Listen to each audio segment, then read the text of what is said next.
What's going on, and welcome into your casual gaming news conversation for this week. I'm Nick, that's Connor, and this is your weekly gaming news podcast from Co-op 64. If you're watching this currently on YouTube, or you are able to watch it on Spotify and other sources there, if you're watching this, you can see that we are not in a normal setup. We have the reaction shot currently up, and it is due to the fact that we just witnessed the Nintendo Direct for September 2025, the first major Direct for the Switch 2.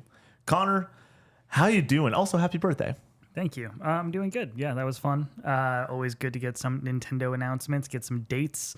I thought this was pretty solid. But yeah, how are you doing? I'm doing all right.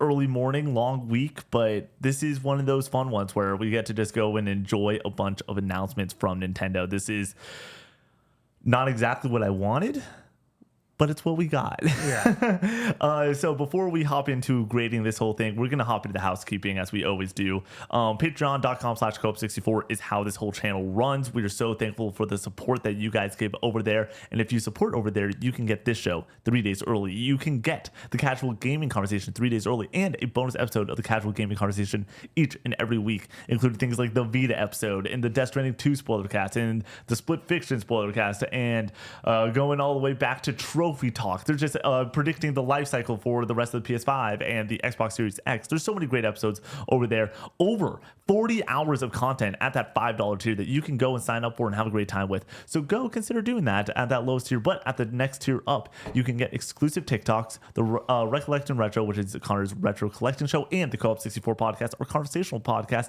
And at the highest tier, you get your name read at the end of each and every podcast we do, alongside getting to write in for the potential fourth topic of the Co-op 64 podcast. Twitch streams, we stream Monday to Thursday, 7 to 10 on Twitch. For Monday streams, we've been doing Lies of P, aka Lies of B. It's been a lot of fun. Brady playing through Lies of P for the first time. It is very, very entertaining. You do not want to miss that. And then on the Tuesday, Thursday stream, I've been playing through Ocarina of Time, which has been delightful. And then Connor's been playing through Silent Hill, which it seems like it's been a good time. Yeah. Seeing you in the dark is always hysterical. I got stuck. I thought that I locked myself from progressing potentially, but we got through a very difficult boss fight by cheesing it, and we're heading towards the end of the game. So hell yeah, man. And then Discord, join the Discord, talk to us about WWE, sports, but most importantly, talk to us about those sweet video games that are releasing this fall. There is so much that is happening this fall. It is legitimately at this point overwhelming. And if you're going to want to talk about some of those awesome releases, hop in the Discord. There's no better place to do so. Merch, co-op64store.com. Review us over on Apple Podcasts. It gets the show out to more people. And hop in the comment section down below if we mess something up on this show so we can set the record straight on the next episode. Headline number one. I'm just going to say that we're reading from GameSpot's. This is Darren Bontius, Nintendo Direct September 2025. All the biggest announcements article. Go check this out if you have any questions on what got announced and you want to go and read his amazing write-up on a lot of these announcements. Go to GameSpot, give it a click. But we're going to hop into it before we get into everything that was announced, Connor. Nintendo Direct. We're talking about the first big one. This is the first major Direct since the announcement of the console. Connor, what is your score and what is your feeling about September Direct 2025? I think that this was a little bit disappointing with that, the framing in mind that this is the first major Direct. I would give this a 6.5 out of 10. I think there was some big highlights here that I'm pretty excited about, but I think that the last thing being Fire Emblem, I think for a lot of people is going to be pretty disappointing that you don't get something like Animal Crossing as that final announcement. But I'm really excited about Fire Emblem. And then we get the Mario Galaxy ports. We get the new Yoshi game, and there's some highlights there for sure. But I think that when it comes to the excitement, when it comes to the hype, it was lacking. So yeah, I'm at a 7. I think that this is good as someone that has watched and studied so many Nintendo Directs. I think that the hard part of this is the expectation aspect, like you brought up, where we go back to those 2017 and 2018 and 2019 Directs, and it's legitimately some of the best video game showcases of all time. And so we talked about the fact that Nintendo's able to reload for the first time with this new generation, and it's hard not to be disappointed because I was expecting a 10 out of 10 Direct. Right. But with that being said, the amount of content that's here and the amount of really good content to excellent is like pretty definitive in my mind of, okay, like Galaxy 1 and 2 coming back and being able to be played on this modern system is how I'm going to experience Galaxy 2. That's awesome. That's exciting. I'm not going to sleep on the fact that we just got Hades 2, which is one of the most sought after indie titles in the history of video games, getting a release date here of all places and having it be a couple weeks away. Like, that is definitively in my mind very exciting. That is a major announcement, because it also wasn't a Nintendo thing, and it's showing up here. Awesome.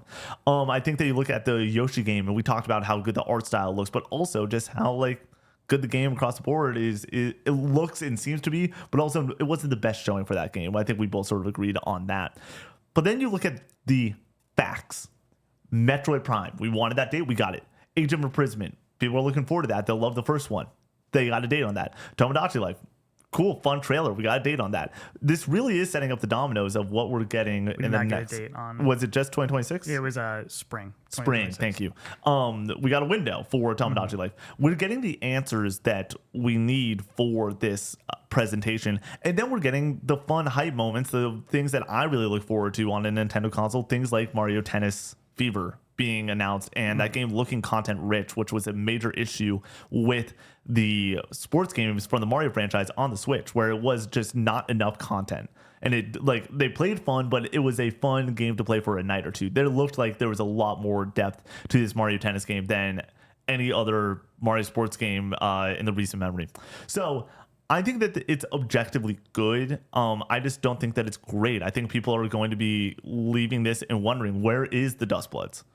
Where is the next major Animal Crossing? Where's 3D Mario? We didn't see Zelda. Like, there's Splatoon Raiders we didn't get an update on. Yeah, like we're talking about a lot of the major IP. When we discussed this before, like it's Nintendo and Zelda.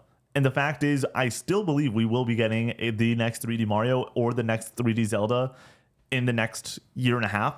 We are, once again, only 3 months since this console is launched, so there's plenty of time in the first 2 years for this to be announced. It can be announced at the February Direct. It could be announced next summer. It could be announced all the way up to, I feel like, the next time we're here in a year in that September window. But I think that what we got, it is the beginning of the promise of what the Switch is offering, which is a cadence of releases of high quality. That Metroid Prime 4 trailer, chills. Like, it just looks awesome. Like, that is going to be one of the highest reviewed games this year, and I feel so confident on that. And so when we're talking about just like quantity, there's so many games. We're talking about quality, I expect it to be high quality with things like Metroid Prime 4 and Hades 2.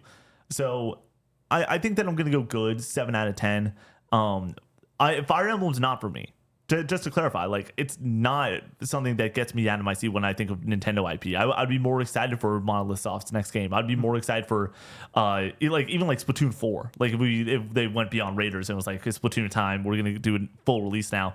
Like, I feel like there's a lot more excitement to be had, but it's just not here yet, and that's a little bit disappointing.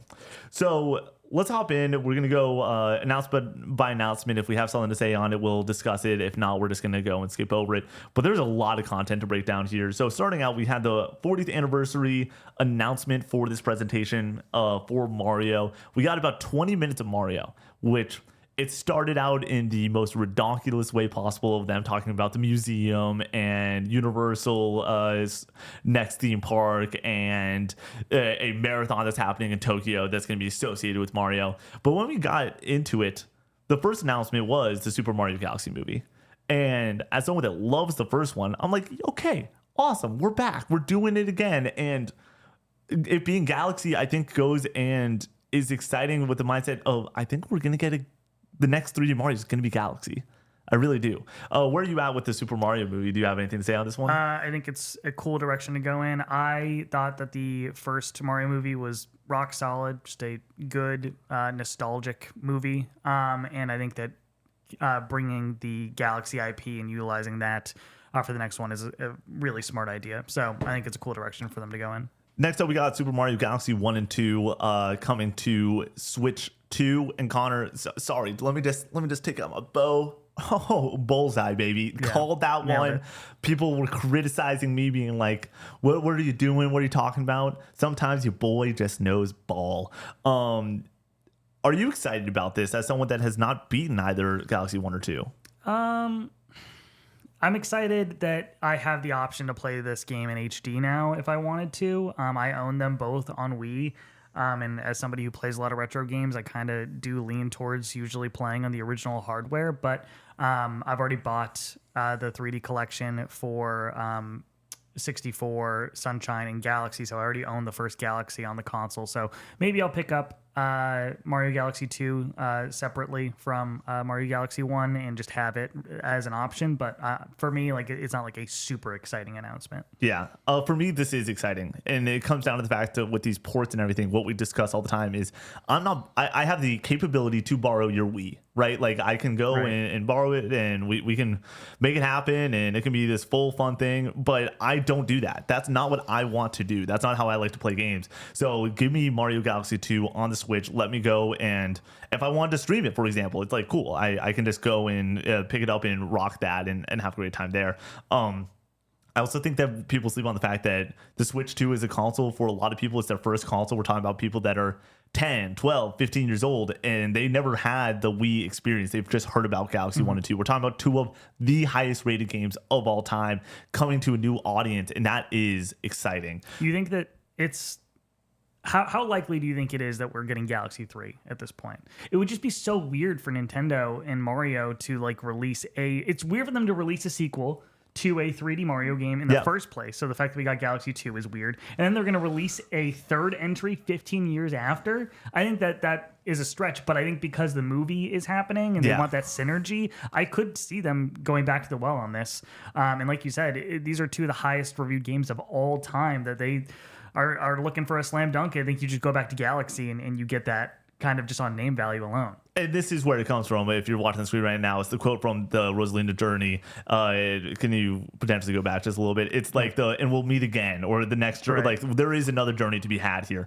And it's like, that's going to happen, in my opinion, at this point. I don't think that it's a guarantee, but it's my best guess at this point. If I were to go in, like, I think the betting odds just severely shifted on what the next 3D Mario is going to be. And it went from, it's definitely going to be a new IP. We're definitely never getting another Galaxy. I would say that, like, no, it's maybe the Michael Parsons effect favorite. Like, I'm like, it really could just go and shift the betting odds to where the Galaxy is now the favorite for what is happening next for the Mario franchise. The quote here is, and to those we will meet on the next journey, hello. It's like, that feels pretty good.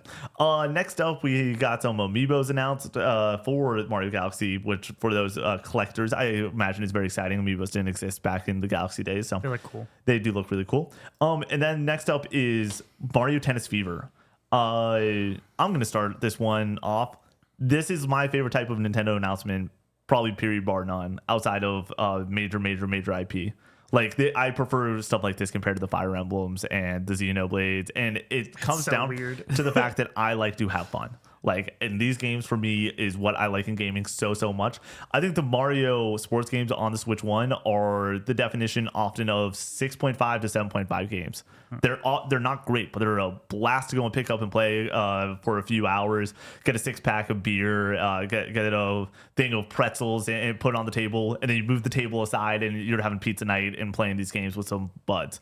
That's how I like experienced so much of college, was types of game nights like that, and that's a big reason why I love video games. So getting Mario Tennis is exactly what I want from Nintendo. It is exciting. I just think the bad news is, boy oh boy, we're not going to get Mario Sluggers maybe ever at this point. It really feels like that is it must have not sold well or something, or it might not be the direction that they want to go with the franchise, because it's odd. But it also looks insanely content complete, which that was a big issue on the Mario Sports side of things, where it's like, okay, like, you can't play local play 8-player, or like you can't do 4v4 in a major way on Strikers. And it's like, what are we doing? Like, why are we offering this but not allowing it to be to the fullest extent that we normally expect for these Nintendo titles to be fully content complete? Like, say all the time, the reason Nintendo is like so gas is how often do games come out and they just like don't perform well outside of the Pokemon series? The answer is almost never. And so when I say perform well, I mean visually. Obviously, sales, Pokemon sales, gangbusters. But I think that this is going to be content complete. It's going to look beautiful. I'm excited about it. Where are you at with Mario Tennis Fever coming out this February? I played Mario Tennis Aces for like one weekend and really enjoyed it and had a lot of fun. And then I have some experience playing the older Mario Tennis games, but it's always just been like a one-off fun afternoon, fun night of playing it and then putting it to the side and not returning to it. So I imagine that's probably going to be a similar instance here. I think these games are a lot of fun, and I get that they're relatively popular and people get really into it and enjoyed Aces, but it wasn't exactly what they were looking for. Hopefully this seems to be more content complete and is more robust and it scratches that itch for people. But for me, it's probably something I'm going to pass on. Super Mario Bros. Wonder Nintendo Switch 2 edition with the meetup in Bell Park DLC. I don't got a lot to talk about there. I don't think either of us are hopping into that one. And then we got the Mario Wonder Plant toy that it looks like it's a terrifying thing because it just talks randomly apparently, which is yikes. But then to close out the Mario Rock block, we got Yoshi in the Mysterious Book. Connor, what does this do for you? I played Yoshi's Island at the start of this year, really enjoyed it, but I don't have like that same nostalgia and love for Yoshi as other people might have. I think this looks like a good spiritual successor to Yoshi's Island, and I like the art style. I thought this was a weird way to show it off, where they were like describing like specific little things about like the environment and stuff. I wonder how this is going to play, and if it's going to feel like a really tight, fun 2D platformer. Like Yoshi's Island does. And I think this is one that I just really need to get my hands on to know if it's going to be for me. Because I like Yoshi's Island, but I wouldn't say that I'm in love with it by any means. I'm curious if this is going to like ratchet up the difficulty a little bit, because I know that like Yoshi's Crafted World was panned because of the lack of difficulty and people really didn't like that. Based off of what we're seeing here, I can't really get a good read on that level of difficulty, but it looks like it has a ton of charm. It looks like it's just going to be have that Nintendo magic. So in spring 2026, relatively soon. So yeah, I would say I'm looking forward to it tentatively. Yeah, for me, this is a good but not great. And that's the frustrating part of what this direct is. I feel like this announcement, it pairs well with this entire direct of, yeah, am I excited about this? Yeah. Am I going to play it? Yeah. Do I expect it to be the 9 out of 10 type of Nintendo announcement? No. Do you think it's closer to the Peach game in how it's going to be received? Yeah, I think that's exactly what it is. I kind of agree. The Princess Peach Showtime, legitimately right when this trailer got going, and it was like, okay, the art style is terrific. That reminds me a lot of the Peach game, where like I was like, oh, this looks awesome, but the way it plays, it just isn't exactly what I want, and that is a bit upsetting. Moving on, we got Storm Lancers, which is the co-op shooter game that's currently on screen right now. Not a ton to discuss there for either of us, I don't think. We talked a little bit about it during the direct, and it just didn't seem like it was hidden for anyone on the panel too much. Then we got Dinkum, which is a cute survival game inspired by Australian wilderness. It launches November 5th. That's once again the read from GameSpot. Once again, neither of us are really survival guys when it comes to our like crafting journey. I don't think this is the one to get either of us in by any means. And then we got Popucom, which was a 2D game. This looks like something that it would need to take over TikTok sort of deal and be a really fun game that you can hop in with friends. But I just don't think really it's that for either of us. And then we got Final Fantasy VII Integrate coming out January 22nd, 2026. I think that this is a great spot for this game. Currently, January seems pretty untethered to any major release right now. And when it comes to going and filling out the next exciting release for a franchise like this, hell yeah, dude. I'm all in. Did they skip Tamagotchi Life in the write-up? Yeah, I guess. No, it's after the fact. Sorry. It's but yeah, I think that this is big time. It's a awesome announcement. obviously Final Fantasy VII Remake is my 5th favorite game ever. Will I pick it up on Switch? Probably. Yeah, I'm in the same boat. I don't know why I'm going to do it, but I'll probably buy it just to have access to it. There's a on physical Switch version too. Yeah. Like that's one of those. I'll just be in the store and swipe the card. Physical version with the game key card though, probably.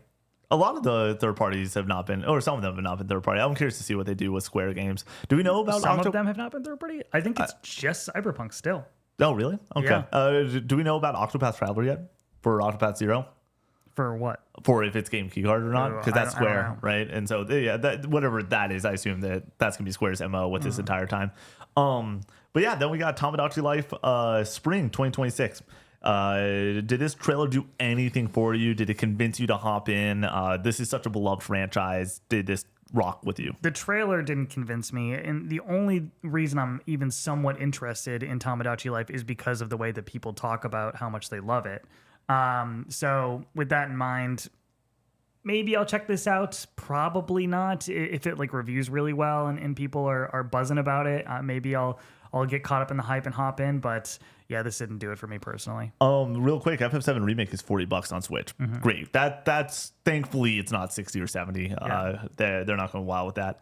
I'm excited for this. I think that this is going to be a play it if there's nothing else around it sort of deal. Right. Where like if this was coming out like right around now, I'd be like, hell no, dude. Are you kidding me? There's too many games. And if it was coming out tomorrow or if it was coming out in January, potentially I'd be in. I don't love the spring timeline for this though, with things like Resident Evil and 007 and just other games that I'm excited for. I think that if it lands in March, it's like, I don't know what we're doing there. Maybe this could be a fun little April romp though after we play through Yoshi, right? Moving on, Hades 2 with a meaty trailer. The write-up here is Death to Kronos. A new trailer for Hades 2 was shown off, revealing several of the powerful combos you can pull off with weapons and magic. It'll be out digitally on September 25th, and physical release arrives on November 20th. Dude, screw my life, man. Like what? For those who don't know, I feel like it's necessary to say Connor's tried Hades before. Yeah. Didn't love it, didn't beat it. I just don't like roguelikes that much. And I like the combat. I like the art design. I liked the character interactions and everything. I just don't like that I was playing the same room over and over again. Call it a skill issue. That's fine. I just don't know if this game is for me necessarily. I do respect a lot of what it's doing, though. Maybe I'll check Hades 2 out and try again to get into it. But yeah, I just not. It's an uphill battle with roguelikes in general. So and then for me, I've not tried Hades 1 yet. This was a thing that we put out as a goal for me to potentially beat it in one weekend. We did not accomplish that goal on Extra Life. It was the highest goal we had for stretch goals. So we still had amazing support over there, but didn't accomplish that. Well, it looks like I'm going to have to do that anyways. At this point, we have 13 days till this releases. I have a music festival that is going to devour up an entire weekend for me. With that being said, I'm downloading Hades 1 on Switch 2 right after this, and that's probably how I'm spending my entire weekend now. Football Sunday, I plan on playing a shit ton of Hades. Yeah, like that's just where my mind's at this point, and it's going to have to be.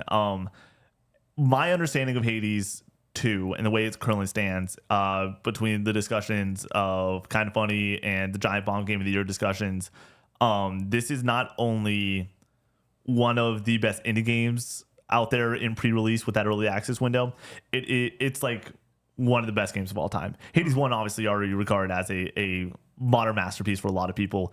I think that like it is apparently just stepping it up in a way that I'm assuming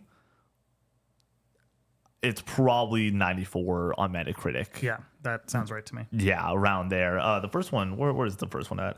Hades. Whenever we've done our top 10 guessing list for consoles that Hades is available on, I feel like it's always in the top 10. 93 on Metacritic. 90, yeah, I could see this being 94. I could also see it be up to that 95, 96. Yeah. I would not be shocked. So when it comes to our channel and our planning and stuff like that, we want somebody to play the best games of the year just so we have a good picture towards GOTY season on what's up there. So this one's definitely going to fall to me, and I'm excited about that. I'm excited to test out another darling, but it just means I have to put Silksong down, which is a little bit of a bummer. But like, I'm also excited about this and to be able to review this one because it's Hades too. You know, like in the same way it's Silk Song. I feel like Hades has gotten lost in the wash a little bit because of the early access and people having that ongoing conversation compared to this definitive moment. This is now the definitive moment for one of the biggest indie titles of all time. People brought up Haunted Chocolatier. Same sort of deal. We're talking about like indie royalty when it comes to these titles that are releasing right now, and it really just does not get a lot bigger than this. And Supergiant taking that next step forward. So I'm stoked. Can't wait. September's, Connor, I'll say it. October's fucked. September's also fucked now. Completely fucked with games releases. I feel like September's worse. It might be. Yeah. Well, here's the thing. Going into it, it was like, okay, we have Hell Is Us, and we have Borderlands 4, and then Silent Hill F, and Sonic Racing, and then you drop in the two biggest indie releases, not only of the year, but maybe if I were to past 5 years, right? Like I'm trying to think of things outside of that. It's only somebody brought this up. They're like, if Deltarune dropped all at once, it would be on that same tier sort of deal, but like because it's episodic, it's hard to have that full conversation. We're now able to have the full conversation with Hades and Silk Song, and that's pretty nuts. So be looking out for those reviews because they will be coming down the pipeline. I got Mega Man Collection as a thing that's written up about. Was that a thing? I don't even remember seeing. Yeah, I don't remember seeing that. And so, by the way, somebody mentioned in the chat, the write-up doesn't. Oh, it does have it. Okay, there's just some things out of order on here. The Mortal Kombat Collection coming, awesome. I really need these things to be physical day one is sort of what I realized. If they're physical day one, I would go and swing by GameStop and pre-order it and pick it up and do like a fun stream of it or play some of it in my free time just to give you all some impressions. But the fact that it's digital, it is a little bit of that barrier for me where I want to hold the piece of history, not just to have it digitally. It feels a little bit like counterintuitive in my mind. But I'm excited about that collection and for those games to be modernized. Moving on, Kirby Air Riders, we can talk about real quick. The fact that we're getting another Kirby Air Riders Direct is freaking wild to me. Like, bananas to the highest degree. Yeah, Sakurai likes to talk about his games. I don't know. Indeed. Just insane. That's coming out in November, obviously. And then Hyrule Warriors Age of Imprisonment, November 6th. I thought that this was going to be the date for November 6th. I literally called my shot. I thought that was Metroid's date. Yeah. 2 weeks before Air Riders give it its own zone. It's cool that when this was announced, they were saying winter. November 6th is like the earliest you can sort of do with that winter timeline, I feel like. Because it's technically not even winter yet. Yeah. But they're cool, Connor. They understand how the seasons actually work, okay? December is when winter starts. I would say the day after Thanksgiving is when winter starts. That's when the feeling starts for me, at least. I don't know. But yeah, this is coming out November 6th. I think that this isn't a play for you, right? No, I don't. I've never really been into Musou games. I'm not into Musou games. I just haven't really played any of them, so. It's Mega Man Star Force Legacy Collection. Apparently it's a thing. Cool. We're getting some Mega Man Star Force Legacy collections, which is a compilation of all the Mega Man Star Force games being bundled together in a single collection, released in 2026. Awesome. Neato. But yeah, I don't think I'm playing this either, but another one that we're doing. Yay. Nice. Cool. Right? Like, it's just not a slam dunk. Next up was Dragon Quest VII Reimagined. February 5th, 2026, getting a launch date for this one. Does this do anything for you? Yeah, I want to be more into the Dragon Quest franchise in general. I played 11 and enjoyed it quite a bit, never beat it. I bought Dragon Quest HD 2D, the Dragon Quest 3, and never even booted it up. It just came out at a terrible time where like it was the busy season. I was playing something else and I was like, I'll get to this. And then I just haven't. I love the vibe of Dragon Quest games and I love like the music and the look of them. I think this looks amazing. And I know that 7 is one of the more beloved in the franchise. So yeah, I like to imagine that I'll get to this, but I could see it happening similarly to what happened with 3. And I get really excited about it and then end up not playing it. By the way, Diz is just doing the Lord's work right now by giving us a bunch of updates on these titles. Mario Collection is $70 via the eShop. Called that. I said they said 40 each. I'm like, yeah, that's 70 bones. Yeah. $5 a piece discount makes sense. You got 3 games for $60 with the 3D All Stars collection a few years ago, and now we're 70 was the end end of the Switch One life cycle sort of standard price. It seemed like they were pushing toward that 70. I'm not shocked by it. I really am not. It's a bummer. Dragon Quest 7 could be the way I get into this franchise. I just think that it's going to be a busy first few months of the year next year at this point, and if anyone plays, it's probably not me on this team, knowing us. Next up, we got the Virtual Boy Nintendo Classics. Is this the biggest RKO out of nowhere in a direct presentation that you remember recently? It's very odd. I can't believe they're doing this. I can't believe they're even acknowledging the existence of the Virtual Boy because it was such a major failure. But I don't know. It's a piece of history. It's kind of cool that this exists just in general. I don't think this is going to be like a major seller by any means, but neat. Over under 2,000 of these get sold. Over 5,000. I feel like this is a collector's item. I know. What I mean? Like that people are going to want it just for like the memes. Well, the funny part is like, even we don't want it, by my understanding. Do you want it, Connor? No, I mean, it would be cool to just mess around with. I don't know. But Connor's a day one purchase of this. How much do we know how much this costs? I'm guessing $100. Yeah. That feels pretty standard for things like this, pieces of history like that. Next up, Metroid. We can talk through some of these quick ones if you want to. There's like the Fatal Frame stuff. Should I click through here? Yeah. Do you want to? Fatal Frame. That's exciting. This looks great. I know this is one of the more beloved survival horror games on the PS2. I recently bought this for like over $100 on the console. So of course we're getting a remake because that's just how that goes for me. We have Power Wash Simulator, which I've wanted to get into that franchise for a long time. Or franchise, there's only the one game, but I'm excited about the fact that they're making a second one. So when I finally get to it, I have a lot of content to get to. Suiki Game's really popular. I know people really dug the original. It's a new version of that, right? A little twist on that formula. So that's exciting. All right, Metro Prime. Yeah, so Metroid Prime 4, we got the release date. There's a fucking motorcycle, baby. December 4th. There's a Tron motorcycle, it looks like, almost, with super slick wheels from Mario 8 Deluxe with the purple design. Where do you want to start with this? December 4th. December 4th, yeah. Do you think that let's talk objectively for a moment. Is that not the best release date for this possible? I agree. Yeah, that's probably right. But the only thing is, it's now just not part of GOTY discussions for Game of the Year for the Keeleys. But other than that, it's like it's gonna be GOTY discussion for us. Like, I also think that review wise, this is about 2 weeks.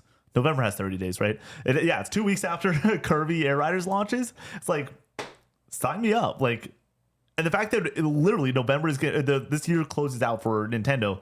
We have Age of Imprisonment on the 6th. The 20th is Kirby Air Riders, and then this. Mm-hmm. And then 3 weeks before Age of Imprisonment, I believe, is Pokemon.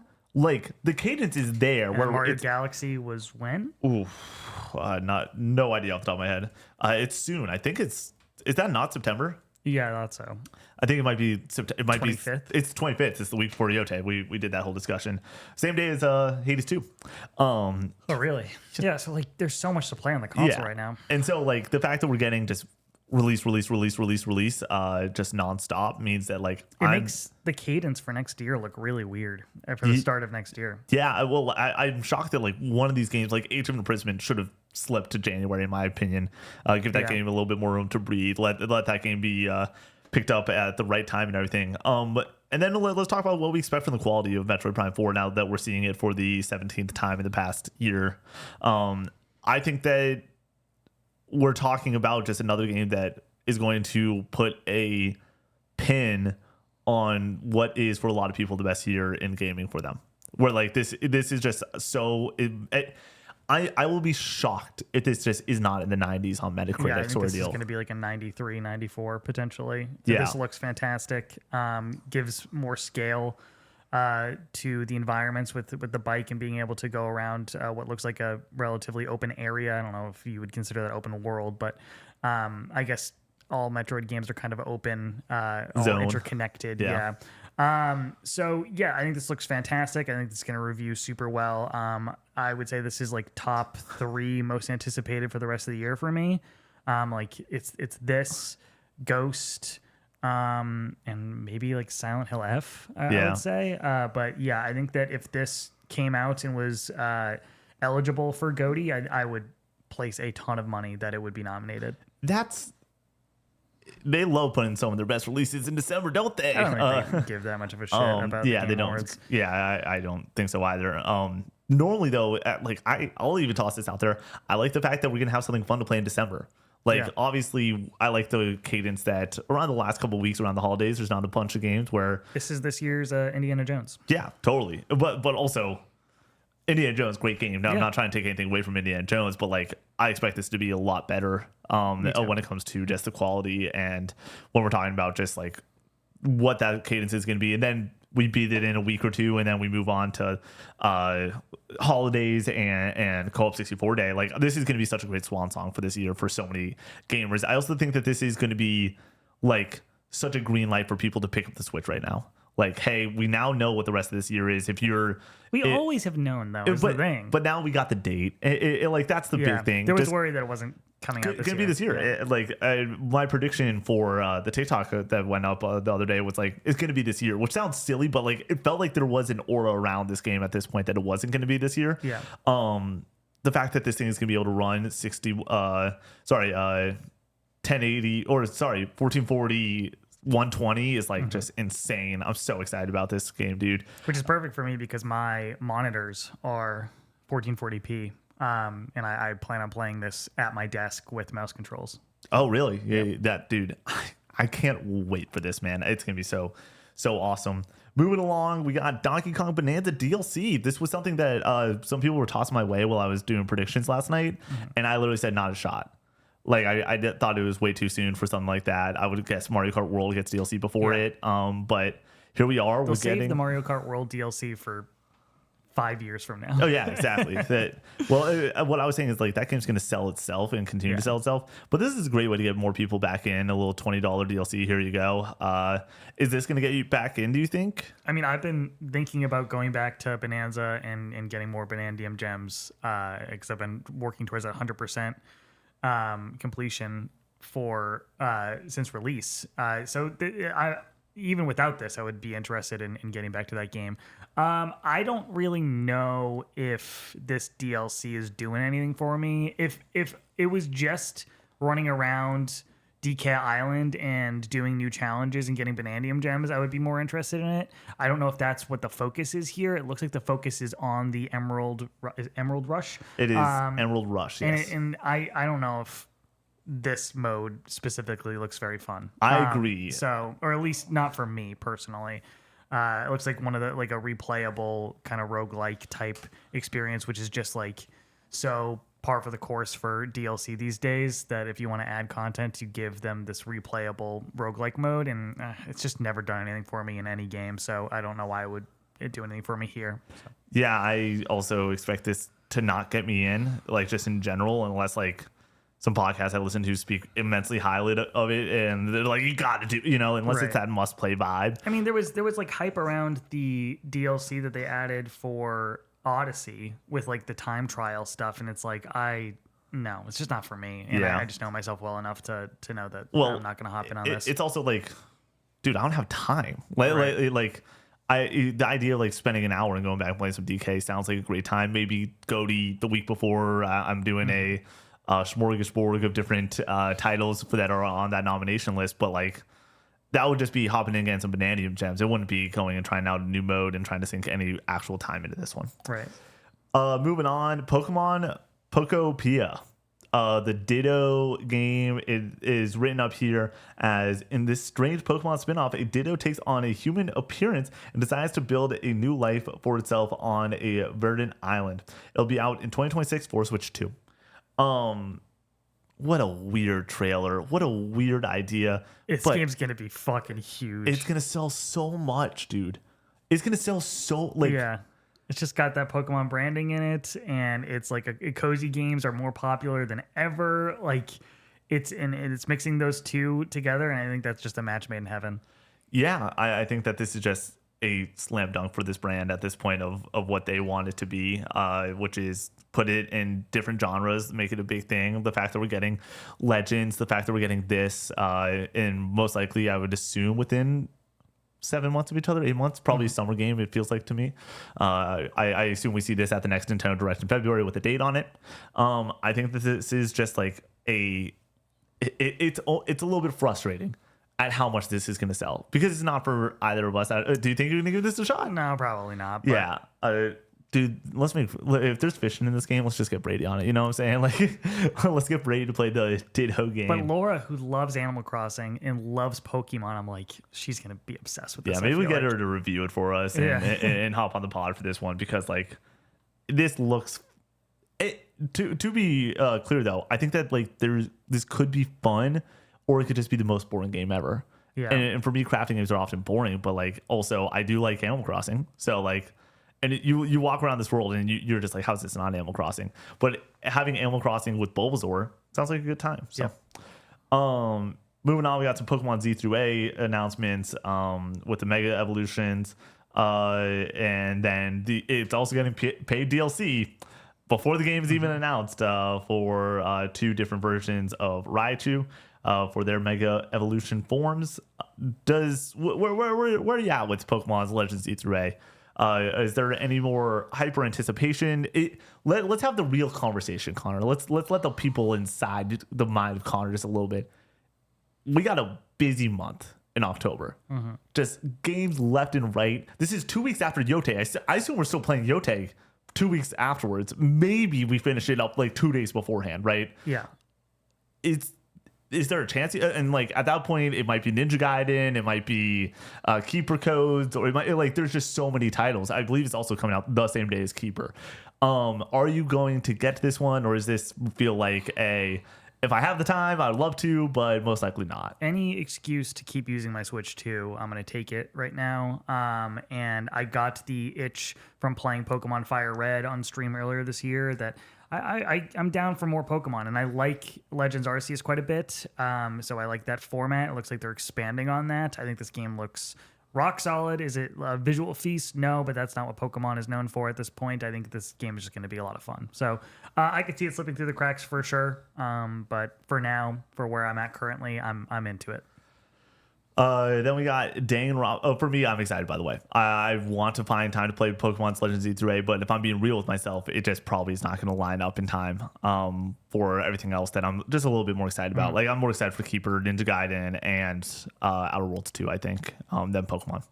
But I would like to find the time. And that, like you said, yeah, will I pick it up? Probably. Like, I'll give it a shot. Why not? Right. You know? But I don't know if this is going to be late night gaming, playing some Pokemon. But I also, like, for those who don't know, I streamed with my buddy Chase back in college, Arceus, on that launch day. It was at the end of like a 12-hour stream we were doing, and I played, I think, 6 hours with him that night. Like, we finished a 12-hour stream, and then we streamed for 6 more hours because we were just having a blast playing it. And going back and forth with him, like, was really a treat. And so... yeah, I think that I like the Legends branding from all the previews that have come out. Apparently, there's been like a 10-minute demo that's been playable at a bunch of different events. I think that this could definitely do something for me, and I would like to try it. Next up, we got Danganronpa 2x2. Not a 4x4, 2x2, Connor. Does this do anything for you? We talked a little bit about it during the reaction. If I'm going to play this game, I'm playing on Vita. I already own it there. It's cool that they're expanding on it. I know that this is considered the best of the trilogy. I enjoyed my time with Danganronpa 1. I wouldn't say that like I'm a huge fan of the franchise after that one. It's long. It's like 25 hours. So I don't know if I'm willing to commit to something like that, especially with how busy. When is this coming out? Is this year? I don't have a date on this. Maybe it'll be right here. Yeah. I think that it was 2026, maybe. We'll let this play out. But yeah, like you're probably not getting to this though, right? No. And like I said, if I do it, it'll be on Vita. Yeah, for me, I'm not playing it. Gotta get those trophies. Gotta get those trophies. For me, this is a skip. But I assume that there's some fans of the franchise that are freaking the hell out right now. 2026. Yeah, I don't think you would like these games, anyways. Yeah. A lot of reading, right? It's yes. A lot of it's voice though. Then we got some quick hits with Dynasty Warriors and some DLC. And coming out on Switch 2, Koei Tecmo seems to just have a great relationship with the team over at Nintendo at this point, with announcements like this. Then we got Monster Hunter's Story 3, right? That is exciting for those fans. Any interest in this? Nope. I didn't think so. Moving on, we got a nice little montage of games. I don't think we had the Persona date, which is very interesting. We do now. We do now, which is exciting. That's how I'm playing that game. I will download it. I probably won't play it for this year. No. Connor, my year is over. Yeah. Like, I'm concerned about my Final Fantasy X streams because, like, some of those streams are going to turn into, well, Hades 2's out tonight. We're going to go play that instead. Kirby Air Riders. Let's play that on the Thursday stream and have you and Brady over. You know, like, there's so many announcements and there's so many games that are coming out. Metroid Prime 4, I believe most likely they've been doing the Thursday releases recently. That probably comes out on the day I'm streaming. It's like, would I rather go and continue FF10 for 3 hours or do a 7-hour Metroid stream and really crack into that game and start that review process strong with a fun stream there? Yeah, I'm not playing Persona 3 this year, but I would, and I'm pretty sure it is next year anyways though. So exciting. Then I don't think that this can be propped up enough. Major announcement of Resident Evil Requiem coming to Switch 2 with a brand new look at the game. Connor, you're playing Resident Evil Requiem on your Switch 2, right? That's the place you're going to get after it. I think this just highlights the power of the console, that we're going to be getting major AAA releases on Switch 2, which cannot be said for Switch 1. You got those ports like later down the line for stuff like Doom and Wolfenstein, and other titles that are a little bit more higher in the visual fidelity department. But the fact that we're getting this day one on the console, really impressive. Yeah, I think that my big thing is it takes two to tango with ports like this.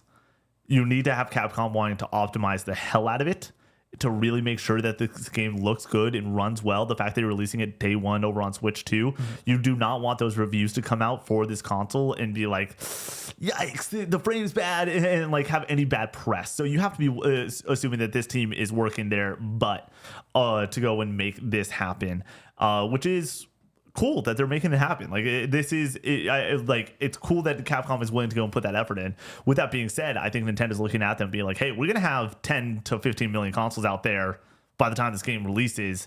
Do you want to get a slice? Do you want to get this out there? And Capcom's probably saying yes. Like, make sure that we get our major releases on this. Like I said during the reactions, these games are very portable. It seems like they're able to go and run on these systems with a little bit of sure, it's going to run at 120 with the best engine and everything. No, like, it's going to be a rougher experience than I assume on a PS5 Pro or a souped up PC. But having that game be there day one is huge. Like, it's the promise of the Switch 2 was we will be getting third-party games of consequence day one, and we're seeing that with things like 007. We're seeing that now with Requiem. Like, two of the biggest titles for the first 3 months of next year are guaranteed Switch 1 day one releases at this point, and that is major. When is Resident Evil, these two? I think that they're the same day. Oh, yeah, you're right. Yeah. Which cool, fun to be able to go Weird. into. Why don't they put these out today? Now and then get the hype going. Yeah. I don't know. It would be even like 2 weeks beforehand would have, I felt like, done them well. Next up, and it might be they just need the time. They might not have been able to optimize the system. Like we know about the dev kits issue. Finally, the final announcement, we had Fire Emblem Fortune's Weave. This was the next major Fire Emblem game. It looks like there's like a Coliseum aspect to this. Character models look sick. The strategy gameplay looks tight as hell, as it always does in these Fire Emblem titles. What's our hype level for this one?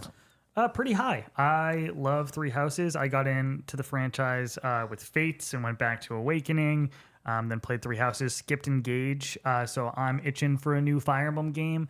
This looks like a full-fledged mainline entry. I like that they all have distinct looks to them. Like, this looks very different than Three Houses, which is pretty cool. 2026, hopefully first half of the year, I would imagine.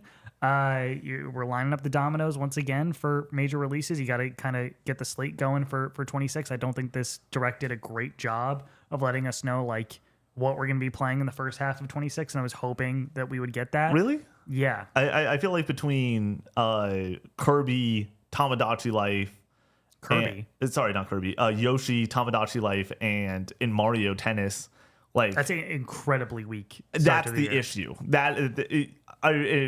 You might have phrased it in a way that is I got a little bit lost of like the amount of excitement. I feel like we know what it is, but we just know it's not crazy quality. There's no way that that's their slates to start the year.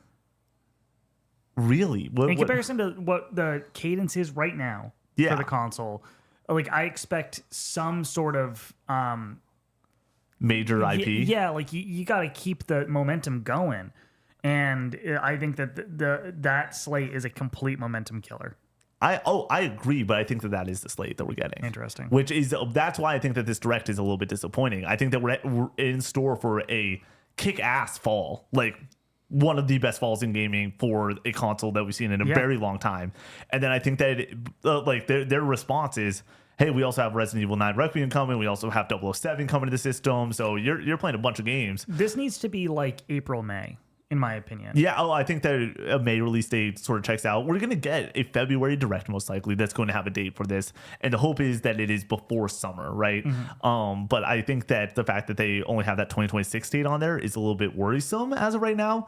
But the big issue, and this is where we can sort of transition to close out this whole conversation. Thanks for staying with us, Twitch chat, and thanks for watching on the podcast feeds, is what is next year outside of this? Because like I completely agree. And my answer goes to something that they would not show here, which is the next generation of Pokemon. I think that we get the next Pokemon game next year for a full release. The new gens normally every 3-ish years. We got 2022. It would be 4 years. That's the fall? Yeah, and I think that's a Pokemon Day announcement that goes and gets released in the fall. And so it would be next mainline Pokemon, and then you need something else outside of Fire Emblem. And my fear is just like, what is that? Animal Crossing, in my opinion. And do you think that they didn't show Animal Crossing here because that's just, okay, it's going to be the one more thing in November or for February's direct. We're going to put it up later that year. We don't want to do it now. Or do you think that it might have been a mistake? If Animal Crossing is next year, having this here and not Animal Crossing. I think it's a mistake to not show Animal Crossing first if it is in fact next year. But I think that this is potentially the earlier of the two games, and that's why they showed this now. And you get a February direct with Animal Crossing at the end of it, and that's a really quick turnaround from February to summer. Well, I would think I think that's a September, October game. But if you have Pokemon, I think it's also September, October. I think that what I'm realizing is they're in a really kind of shit situation, in my opinion, by not having a 3D Mario at launch. And this is not an indictment on the quality of Donkey Kong Bonanza. Bonanza is terrific. With that being said, the cadence, I feel like for a lot of people, when we're talking about these exciting announcements, if I were to say what are the 3 biggest franchises for Nintendo, I'm still of the believer it is Mario. Pokemon aside, Pokemon is just always cooking. Just remove that. It's Mario. It is Zelda, and I think the third one is Smash Bros. Technically, no, it's Animal Crossing. Okay, you might, because it's sold much more. So here's the thing. We're not getting a Mario for a while. Zelda, we have no idea where that franchise is at. I'm shocked we didn't see a Zelda game today. Me too. Imprisonment, some might say, well, we're getting some sort of Zelda thing, which I guess you have Zelda IP in there. But like, we need to know next year. One of those 3 titles has to be in the next year of the Switch. Has to be, in my mind. And sure, we're getting Mario Tennis, which looks rad, but like, it needs to be a mainline Mario game. It needs to be a mainline Zelda game to some level. Like, I just feel like this is where the great doesn't even appear in my mind. If this was Animal Crossing, I think that I go to that great area with this direct, or very good at least, that 7.5-ish area, because it is that last note in the song. I think that Brady, me, and you all were like at least 10% disappointed. Still excited. As somebody who's a fan of Fire Emblem, it's just not super exciting. Like, I feel like I know what I'm gonna get out of a Fire Emblem game, and this like didn't necessarily move the needle for me to be like way more excited. Like, I'm just I'm as excited as I was going into this trailer for the next Fire Emblem game, and now that I know that it exists, I'm like, yeah, I'm excited for this. Three Houses is at 89 on Metacritic. Yeah. Like, this game's going to be awesome. The main question there, though, is like, how much does this sell? This isn't a all-in franchise, and I really feel like they needed one of those all-in types of franchises to show up today, and that I feel like that didn't happen. Even Metroid on its best day, isn't an all-in franchise still.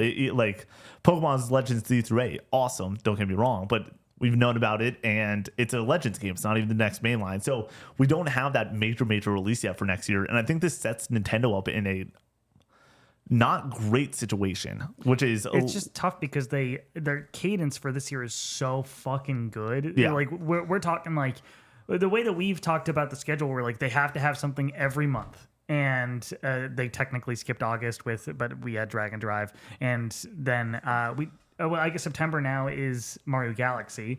It's Mario Galaxy. Also, I believe, and I'm going to look it up now, I believe that there's timed exclusivity for Hades 2 on the Switch 2, by the way. Interesting. Which, if that is the case, which I believe it is, So, is a needle mover for sure. But the cadence has never been that for Switch 1, especially later into the life cycle. Like, we can expect 2-3 major games every single year from Nintendo.